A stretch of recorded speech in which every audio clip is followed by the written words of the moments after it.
Good evening, and thank you for joining us today. My name is Tom Knosman, and I am a volunteer co-chair for Region 4 of Columbus City Schools. My role is to help facilitate the conversation tonight and to take you through the agenda of the evening. Please keep your cameras on for the entirety of the meeting. Keep your microphones on mute until we get to the discussion breakout rooms. Use the chat function should you have a question, and we will have the other regional volunteers assist in making sure you are heard. We'll acknowledge when we don't have an answer for you, maybe asking questions in the chat.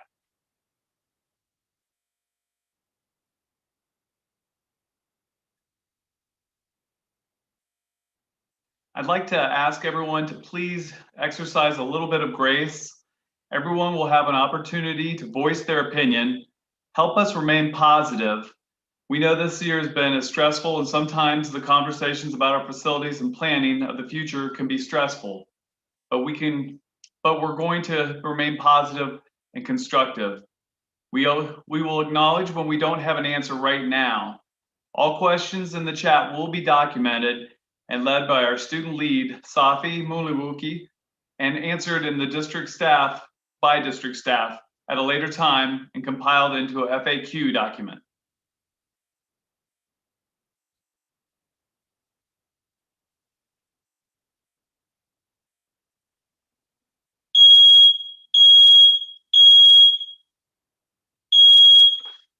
Tonight we have Area Superintendent Dr. Keith Harris and Board of Education member Dr. Tina Pierce with us. Additionally, we will have representation from Legat Architects, who is the planning consultant to assist in the process, and Colin Lewis from Battelle for Kids. I'm pleased to introduce board member Dr. Tina Pierce now. Thank you so much. We want to thank all of our community members for coming out to tonight's conversation. Tonight, we are envisioning. So we are really coming together to identify what we want our school facilities to look like. And as I stand here at Afrocentric in our stadium for our city championships in track, we are thinking about how we can make facilities such as this occur throughout all of our regions and ensure that all of our buildings have the great facilities that we see here this afternoon. So thank you so much for coming to spend your time, your ideas with us. We greatly appreciate you all, and we look forward to hearing all the great ideas that you'll bring to the table. Thank you so much for being here tonight. And with that said, I'm pleased now to turn it over to our Region 4 Area Superintendent, Dr. Keith Harris. Thank you, Board Member Dr. Pierce.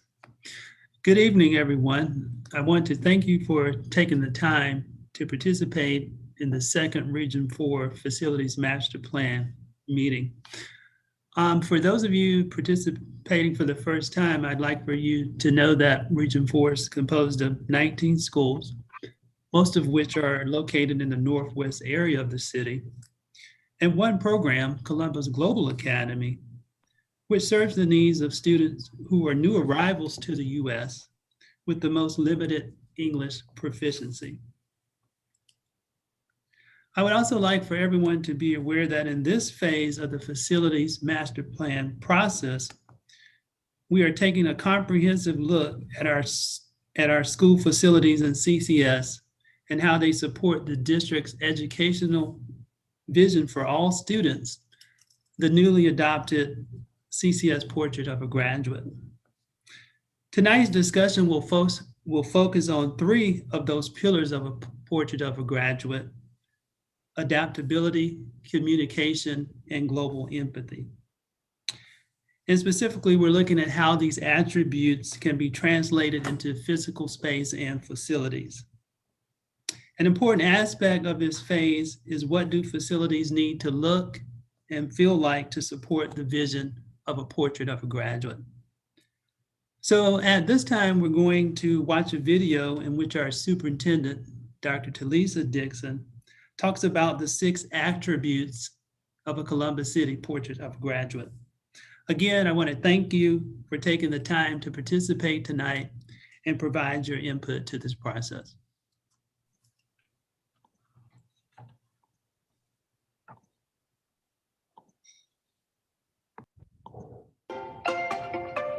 Now that we have a portrait of a graduate in place, then we as a district will have to stop doing some things that we were doing in the past. The portrait will be front and center. These are the 6 attributes that we are going to ensure that when our students graduate, that they are able to master. The first pillar is adaptability. To me, adaptability means how do our students interact in adverse environments? We are in a country now where there are so many different people from so many different places. The beauty of learning from one another and how we can solve those problems together. The next pillar is communication. How do we make sure that our students can express themselves? Our students have to be able to ask questions, ask for feedback, and really getting students to understand that your voice matters. The next pillar is creativity. Our students can come up with multiple ways of addressing our problems, and to learn and at their own pace, you have to create that space for creativity to happen. And it has to emerge, I believe, in that manner. The next pillar is critical thinking. It is important for my students to understand thinking about a problem in a very complex way starts to build those critical thinking skills. And it allows students to know that I don't have to have all the answers right now, but I can think about it and build upon what I believe the answer will be.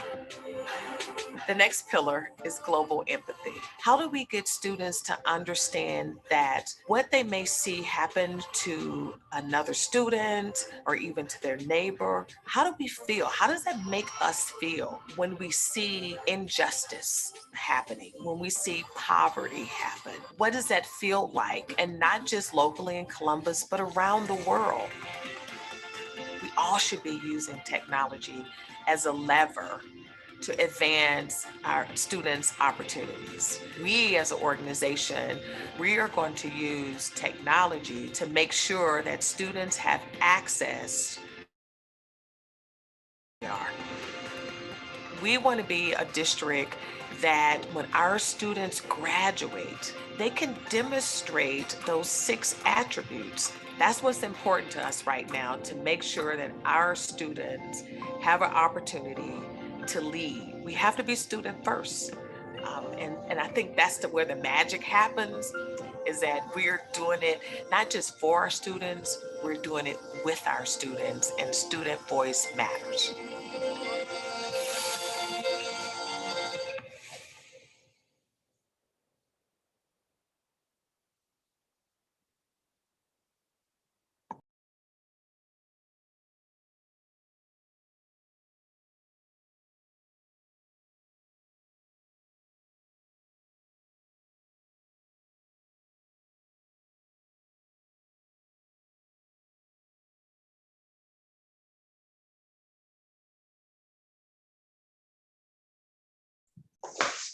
Well, good evening. My name is Melba Williams Argyle, and I'm with XYZ Professional Services. And let's see if I can get this slide here to advance.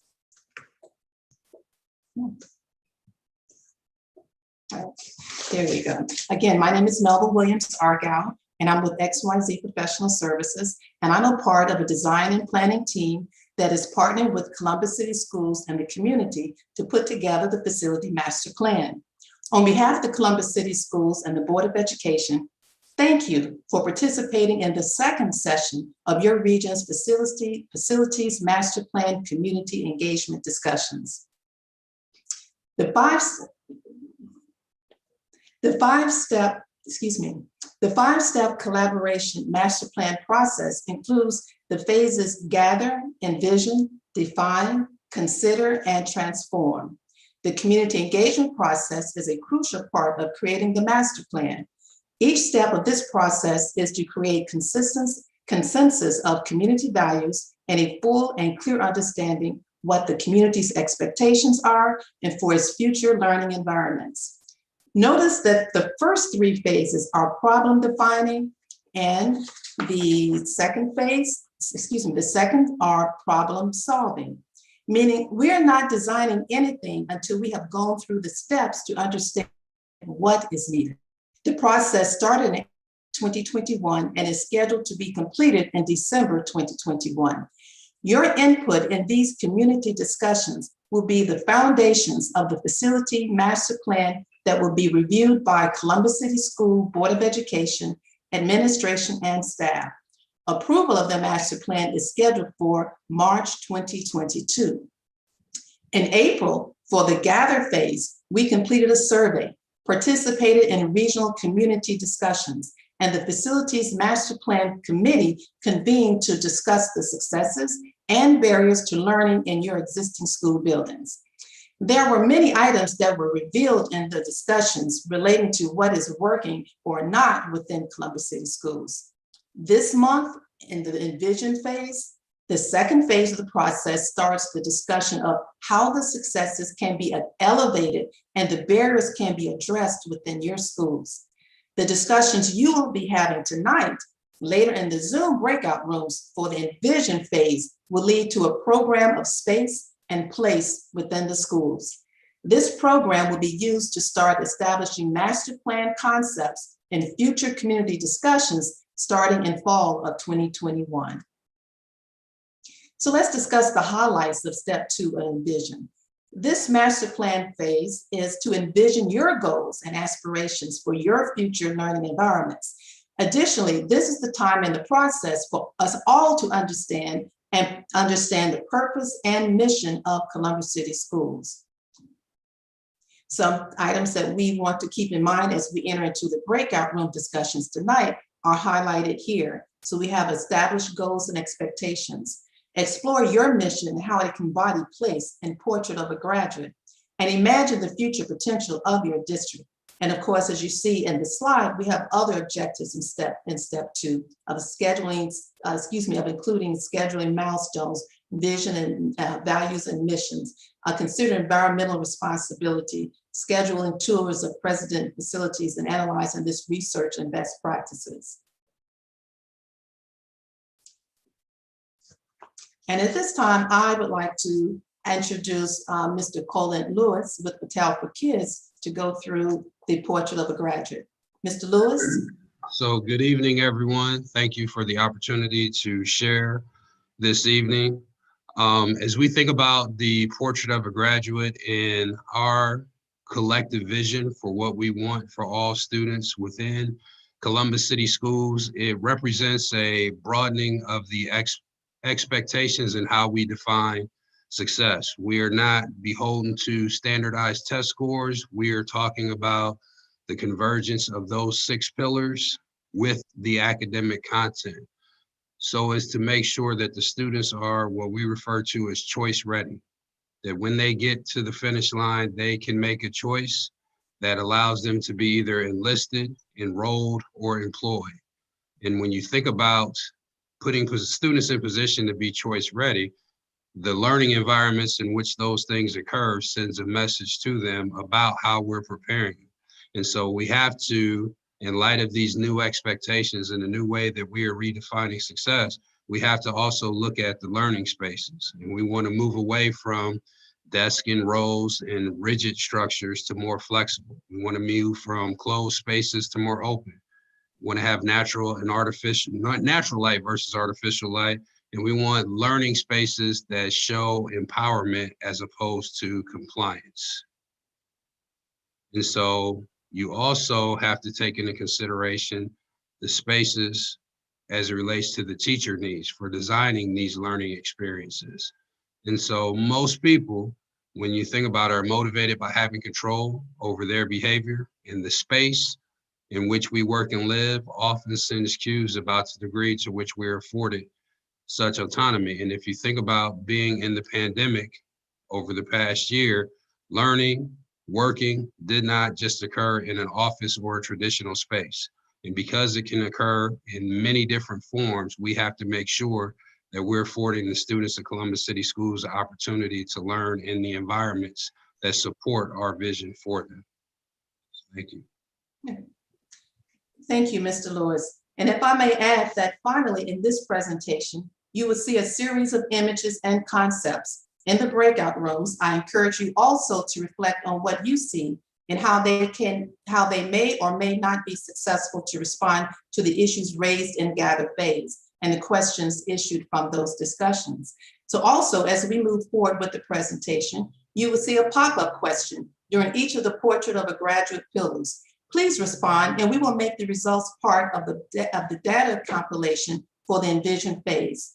The final component of the Envision phase is to issue a survey at the end of the month that will include information shared tonight. So appreciate Mr. Colin Lewis going through the Portrait of a Graduate, and again, how that relates to our step 2 in Envision.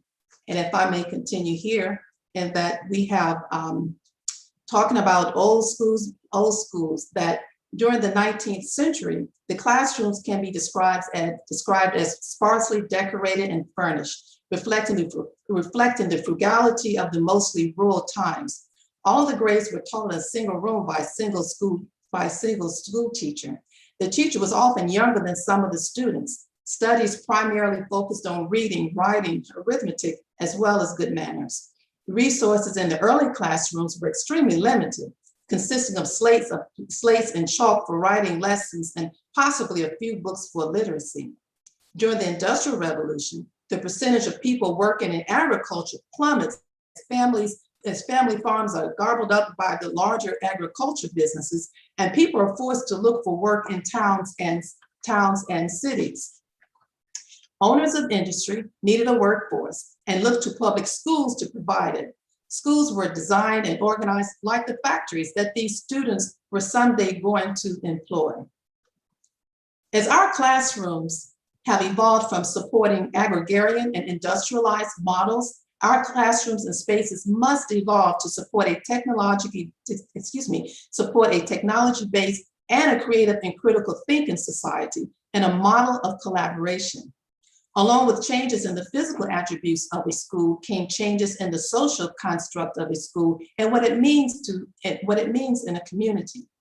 Equality and diversity before were merely just words, where today those words are embraced and celebrated in a school community. The Facilities Master Plan is the preeminent opportunity to develop the children in our community into global citizens who can thrive and lead to create the changes of the future. So as we mentioned about the Portrait of the Graduate, as we mentioned, about the Portrait graduate and mentioned earlier, about Envision phase, the purpose today is to review the goals and the mission of Columbus City Schools. Our guiding principle to achieve these objectives is the Columbus City Schools Portrait of a Graduate. For the Envision phase, we will explore 3 pillars of Portrait of a Graduate and discuss how they can be shaped into the future of our school facilities. The 3 pillars we shall explore this evening are adaptability, communication, and global empathy. The definitions are as presented by Columbus City Schools. These 3 pillars were specifically selected for this month because they lend themselves to more conceptual conversation. The other 3 pillars will be discussed at the defined discussion because they are more specific and technical in nature. Our students will be, so let's explore and delve more into adaptability. Our students will be agile in thought and actions, responding productively to positive and negative feedback while balancing diverse views to reach workable solutions. So we have here, how does that translate into educational design?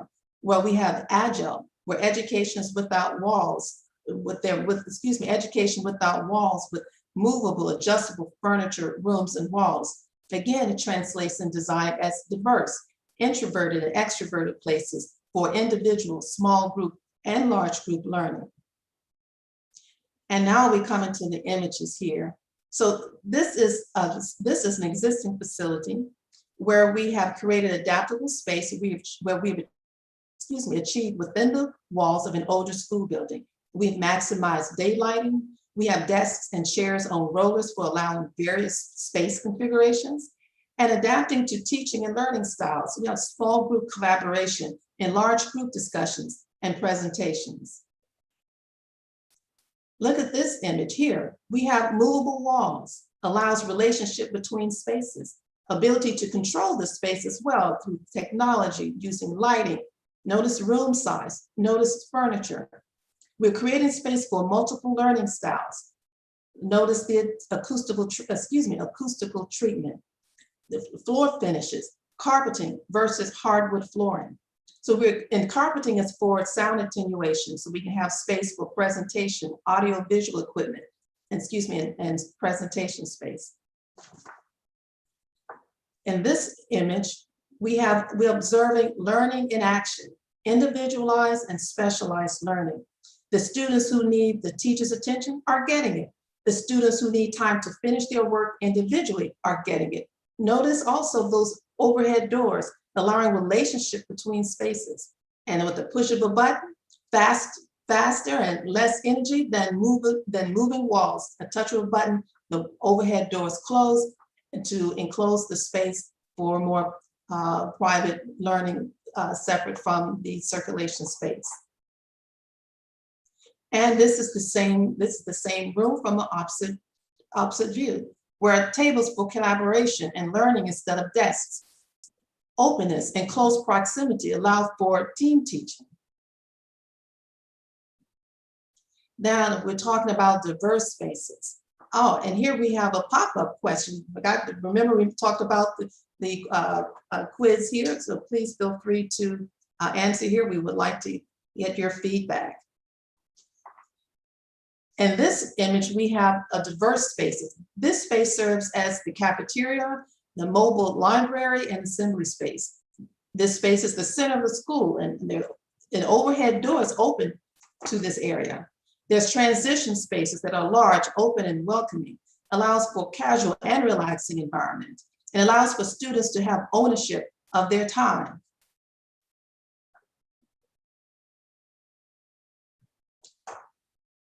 Let's see, let's get to our next slide here.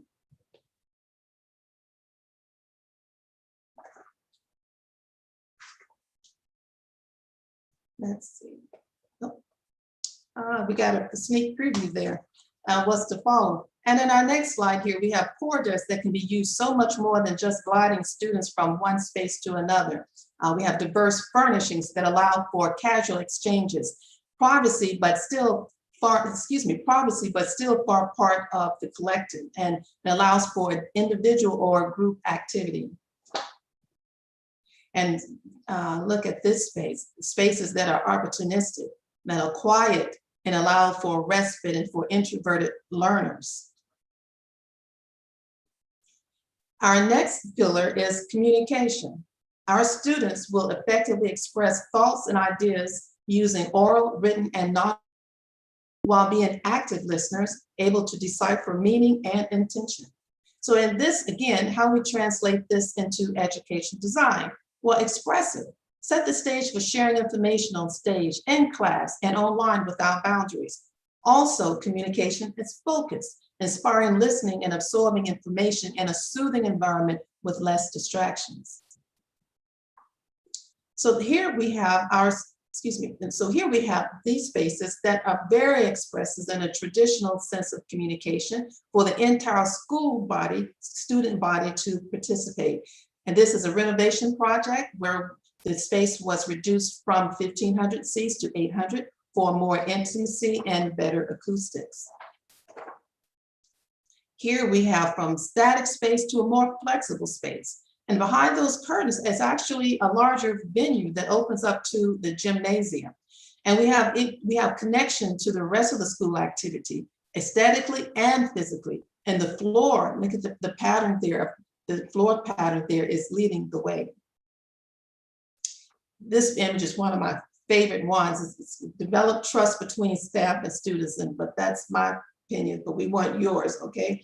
So develops trust between staff and students out of the classroom. So comfort through multiple scenarios and learning styles, and small group presentation and gathering spaces. And that space where the students are sitting at the stools, that's like we call it a think tank, where there's a smart board behind there for an audiovisual equipment for presentation, for students to make presentations in their own, make their own presentations. And then understanding that some spaces have to be small and specialized. And as we noted in the gather discussion, so this place has, this place and space has for individual expression. Excuse me. And this one here, we have control of lighting, excuse me. Now, so here we provide opportunity for technical and specialized, excuse me, I apologize, I'm going to get ahead of myself. So in this slide, we understand that some spaces have to be small and specialized. And this was noted in the gather discussion. So this was the slide in terms of place for individual expression. Now we get to the space where we want to talk about in terms of control of the space. So you control the lighting, you can control the sound and furniture. And we have a pop-up question for you. Please feel free to answer. Looking forward to your response, to your responses. And in this space, as you notice, there's texture and there's connection and intimate conversation. There are 3 types of communications taking place in this one space for various types of interaction. You have the comfortable chairs in the forefront of the image here. You have the high table and chairs to the left. And you have the conventional, traditional type conference room table that are in the chairs and tables on rollers, so you can have various types of configuration in that space. Notice the transparency again from the circulation space into this space, so that you can see action and learning and communication in action.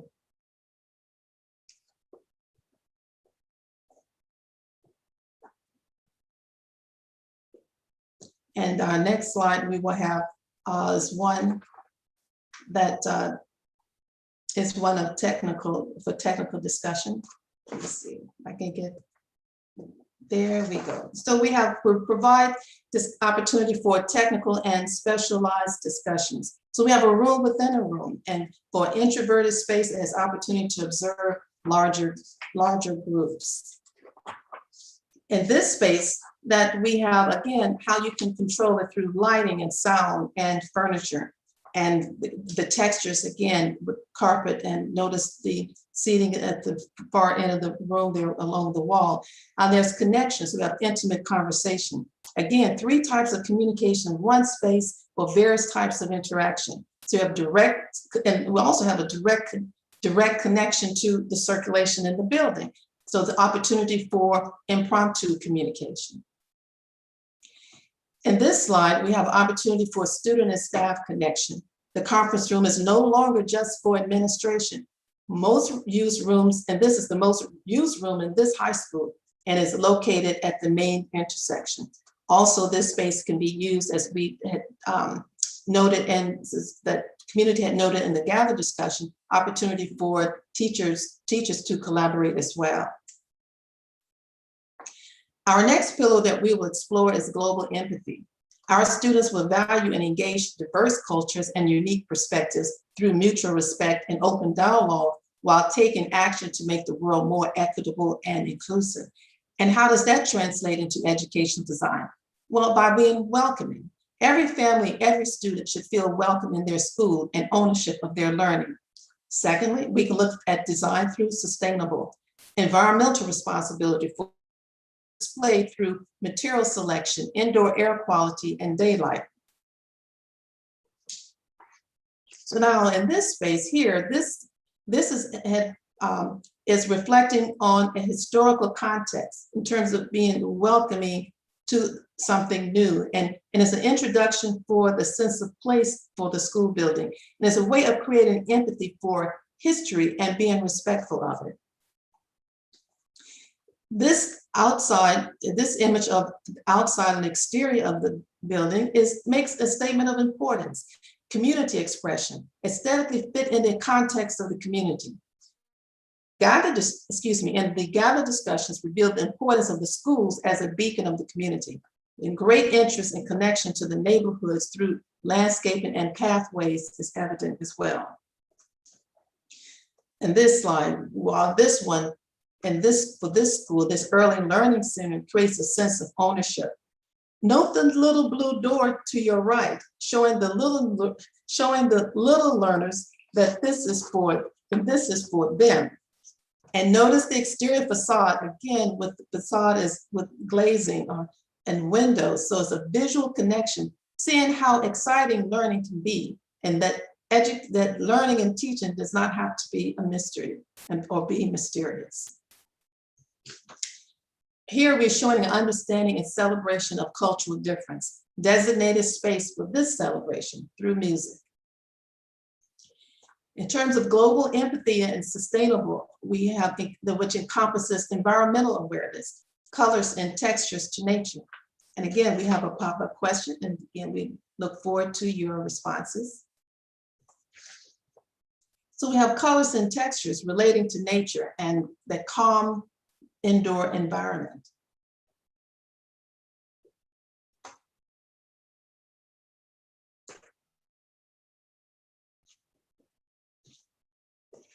In our next image, we have create opportunities to connect, how students connect with nature and understanding cause and effect and human interaction and nature. While we have most successful learning spaces are preset, but they can also take place outside in outside classrooms.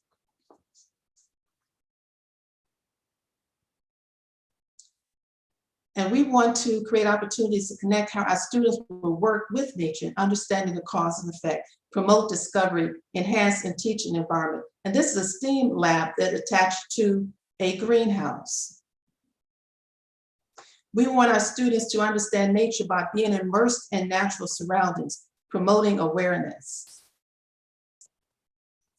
And understanding how human interaction can help nature. And this is the same slide where we saw this STEAM lab that had the roll-up doors. So educational and urban farming, farm to table.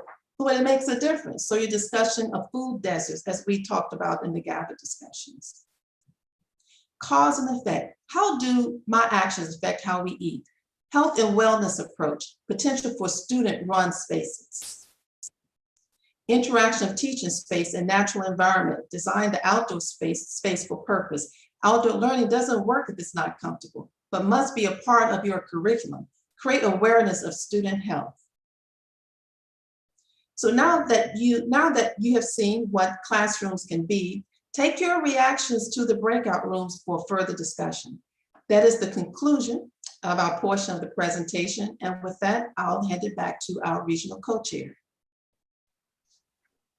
Thank you. The purpose of this community discussion is to review the three pillars of the portrait of a graduate: adaptability, communication, and global empathy. And how can we translate these into space? Think about how we can support these pillars with space in our school and facilities. How did you respond to the images presented to you tonight? What images resonated with you, and discuss why they did? The three questions we have for you specifically tonight are: 1, how can corridors and cafeterias become adaptable and agile learning spaces? Number 2, what kind of flexible furniture are needed to improve and focus communication in the classroom, STEM laboratories, and libraries? And number 3, where and how would you use your community use outdoor classroom facilities to teach global empathy and environmental stewardship? With that, our Zoom moderator will organize us into breakout rooms for a little more intimate conversation. When you receive this Zoom link, you were given a specific breakout room assignment. Please select that room when the options pop up. Each group will have a champion, a reporter, and a scribe. After 30 minutes, we will come back together and report to the group at large. We recommend spending 10 minutes on each question to ensure that you get to all 3 questions. You will receive reminders of what those questions are at every 10-minute mark. One last time, the questions that you need to discuss are: question 1, how can corridors and cafeterias become adaptable and agile learning spaces? Question 2, what kind of flexible furnitures are needed to improve and focus communication in the classroom, STEM laboratories, and libraries? Question 3, where and how would your community use outdoor classroom facilities to teach global empathy and environmental stewardship? Once again, please take time to think about how we can support the 3 pillars discussed tonight of the Portrait of a Graduate with space in our facilities. With that, you can now go into your breakout rooms. Thank you. Okay, looks like everyone is back. I'd like to go through the groups and give everyone a few minutes to report back to the group. Do we have anyone from group 1 that can go ahead and start for us? I can go. Hold on a second. Okay, thank you. Okay, so on the first question about corridors and cafeterias becoming adaptable and agile learning spaces, we talked about just making sure hallways were wide enough to be used for flex space. We had kind of mixed reactions about whether using hallways very much was a good idea. We thought maybe for small group work to kind of de-densify the classroom sometimes and put small groups outside, that might be good, but we weren't big fans of using hallway space for actual teaching. We spent a bit more time talking about kind of cafeterias and the kind of actually the cons of mixed use spaces. So, you know, like several of us have kids in schools with cafetoriums or where the gym was also used as a lunch space. And so we pretty much were in agreement that we would prefer to have these schools be larger and have these kind of separate spaces reserved for like the gym, for food and eating, and then for like drama or performances. And we also thought, given the pandemic, we also know that kind of space and hygiene are important considerations. For the second question about flexible furniture, here we were like, really, we felt like we should be asking teachers and asking them how do they envision kind of organizing groups of kids. But we did talk about how furniture especially should be easy to clean, avoid cloth upholstering. It needs to be lightweight enough so you can move them easily, but not so light that like they'll fall over when the kid puts their backpack on the chair. And then for the final question, group 1, it was about outdoor facilities. We talked about how we really like the idea of universal accessible outdoor spaces that you can use for all sorts of different purposes. And we talked about the importance of making those outdoor spaces accessible. So don't make it hard for teachers to take their kids outside. And then the type of outdoor environment matters. So not all asphalt, but to encourage the creation of green spaces with trees, and to make sure that there's equity in terms of playground equipment available at all elementary schools. And then the last thing we were talking about was how can we as a community place our schools so that we can kind of integrate efforts with other community partners. So like rec centers. So if we have a school near a rec center, that opens up opportunities for like aftercare. So those were our main, and we didn't really see much of a connection between the outdoor space question and global empathy, but we still like the idea of outdoor spaces. So that was our. Okay, great. How about group 2? That is us. I'm going to pull up our form if I can find it real quick. So when we were talking about corridors and cafeterias, we thought that it was really important to make sure that we have a quiet space for students to work. We also wanted a designated area for grouping for big groups of students so that they can also have that. We also thought it was really important to have a separate cafeteria and gym because now in the elementaries, a lot of them are together. So they're serve the same purpose. so that it's a multi-purpose room, and to have that separated out was very important. We also wanted large areas in the hallways for the group projects. For the second question, we talked about tables on wheels and also desk on wheels to be put together to make big tables. We thought that flexible seating such as yoga balls were really important for our students. We thought adjustable desks for standing so that the student can adjust it, and staff so that they can have a standing desk. Up-to-date technology to include storage and shelving for materials in the classrooms. This didn't go with the furniture, but we thought that was important for the rooms. And to make them large enough, because a lot of times the rooms are too small to move furniture around. So when we're thinking about flexible furniture, rooms have to be large enough that there can be movement.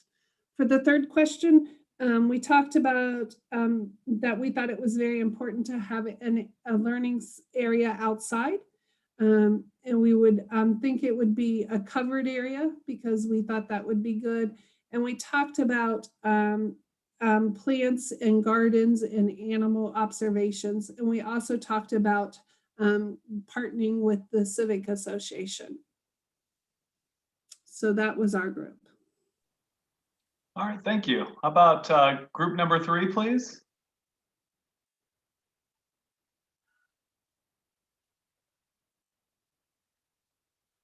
Anyone from group 3 here that can speak about your answers? I can. Okay. I will. Thank you. Katie, there you are. I'll defer to you. I think you took notes on it, so I did. I'm sorry. No, I completely spaced and thought we were group 4. So we talked about a little bit for question number 1. We talked about making sure that spaces could be converted. It's helpful for different purposes and for different learning styles.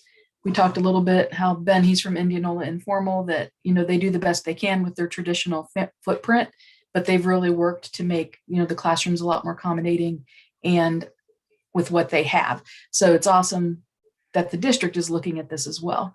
And I work in Wyland Park, and I mentioned it would be nice to have the ability to move some walls, to pod things up and make things more private when they need to be, and more quiet or less stimulating for some of the students so they can focus, and then ways to open them back up.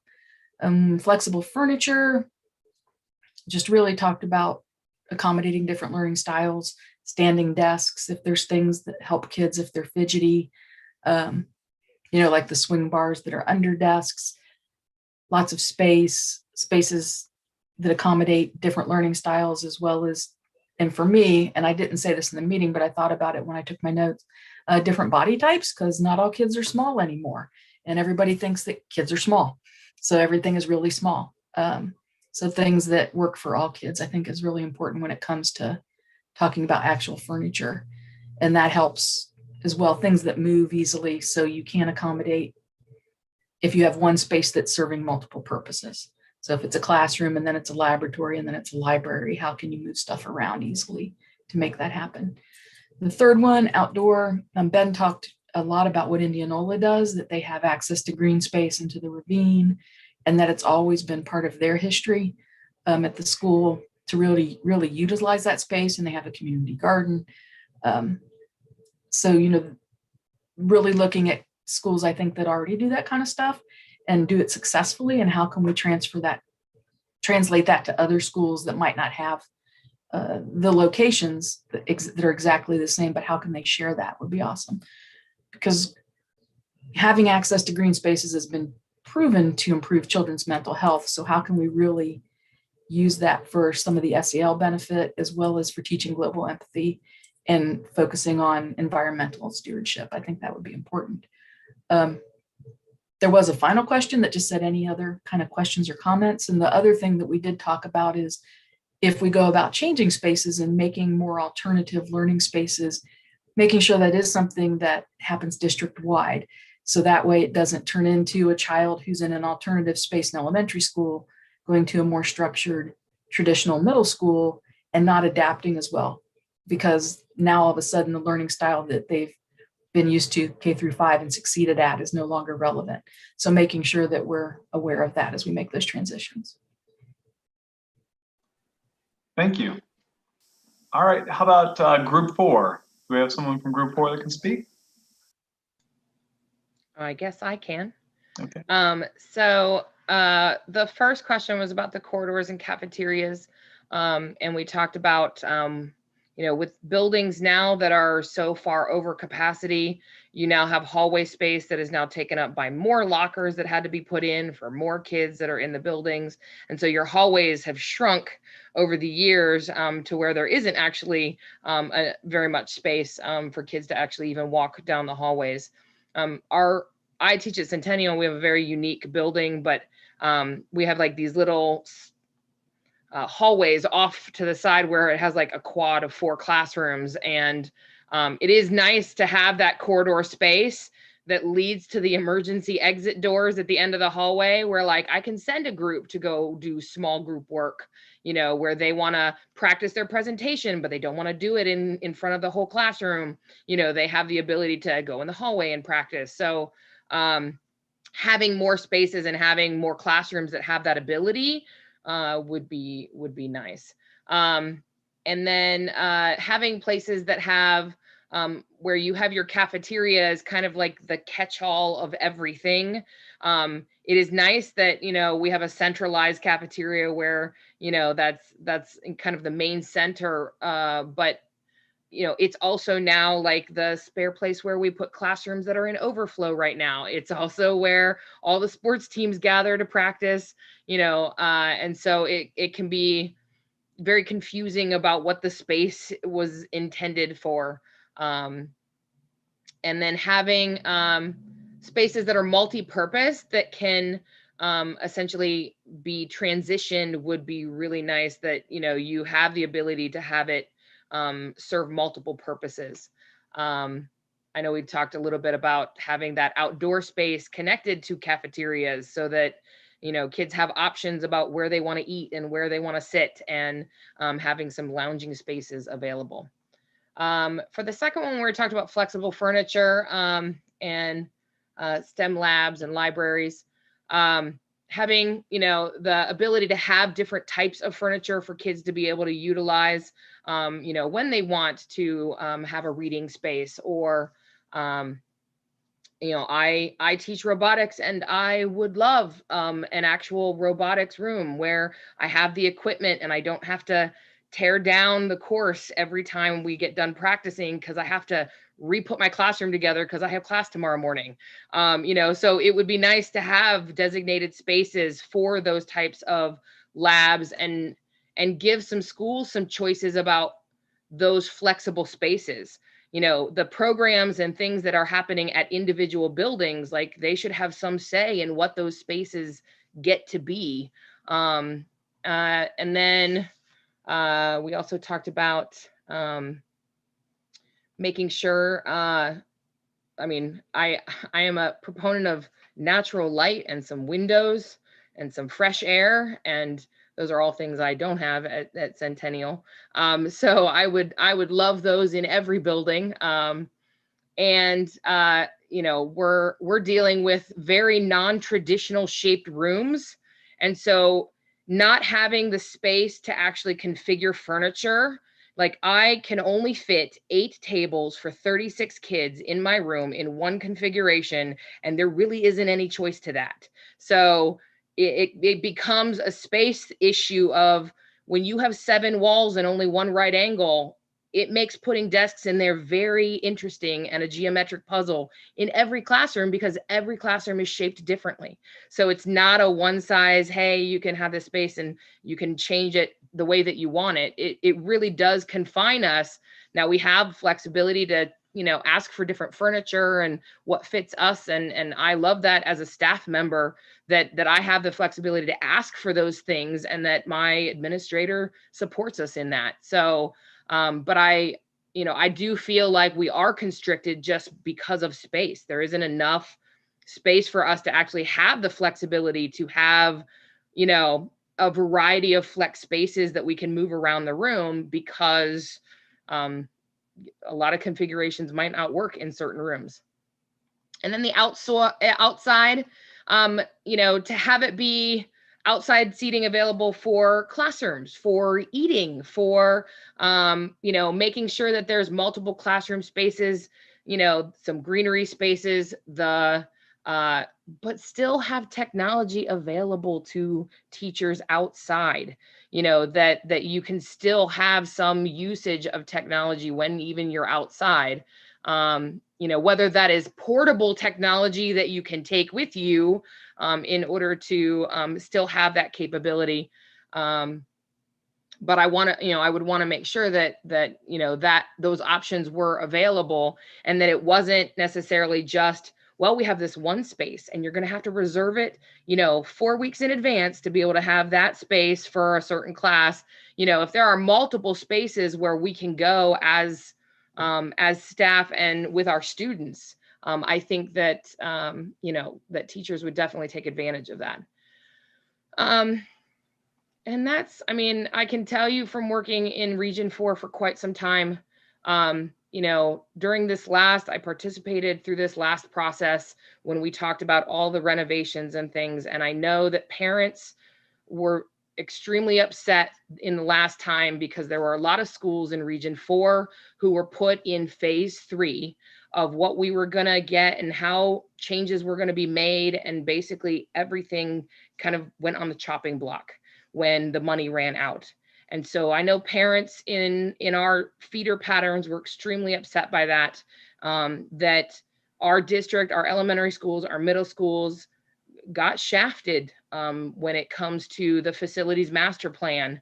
And I guess my question that I put at the bottom is, you know, is there a way we can make sure that doesn't happen again? Okay, thank you very much. For group number 5, please. I'll go ahead and take the lead on that.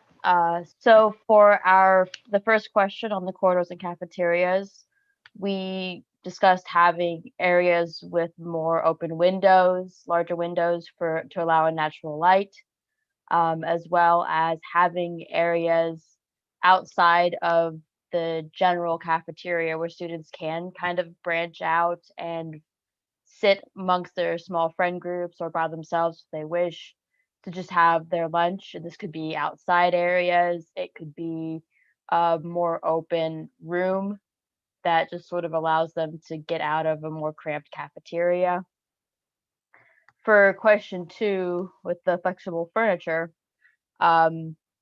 having areas that are more open to allow for movable tables and movable chairs to teach kids and allow them to sort of join the tables and chairs together to discuss and work together collaboratively, or even to move their tables and chairs around to work by themselves if they need some quiet time to go over anything that they're struggling with.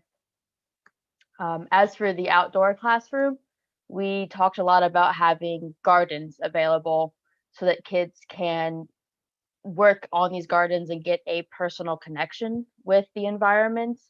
And that way they can both be learning by listening to a teacher about the environment while also having hands-on experience working in a garden. And that's pretty much what we talked about. Okay, great, thank you. I think that's all of our groups. We have also Chris Izzo, our family ambassador. Do you have anything else that wasn't shared, anything interesting you saw going through the forums, Carissa? Thanks everyone for coming and spending your evening with us. We appreciate it. Someone said about left-handed furniture and furniture that accommodates students with disabilities. I thought that we didn't talk about that. And then also partnering up schools by rec centers. So that way we can use the rec center. So those are the main things, but everyone else pretty much covered everything in their small group discussion. Thank you, everyone. Okay. Well, thank you everyone for presenting your thoughts and ideas, and all this information will be incorporated into the conceptual thinking and how this and how this master plan will come together.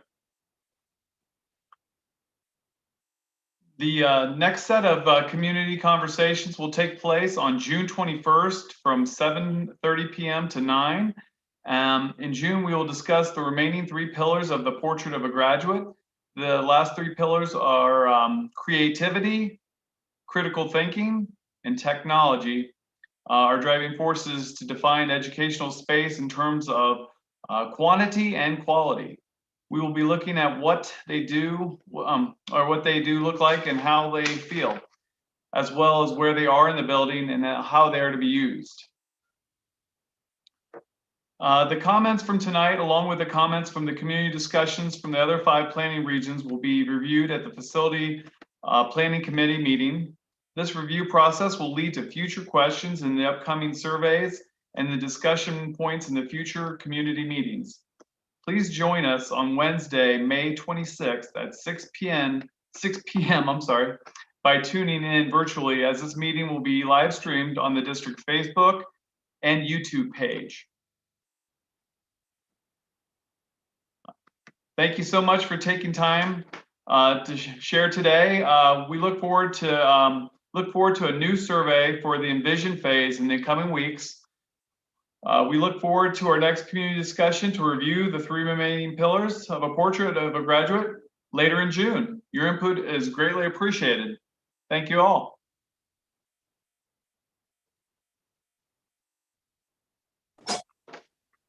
Thank you, everybody. Have a great evening. You too. Thank you. Okay. Thank you, everyone. Thank you. Have a good night. All right. Thanks everyone for your work.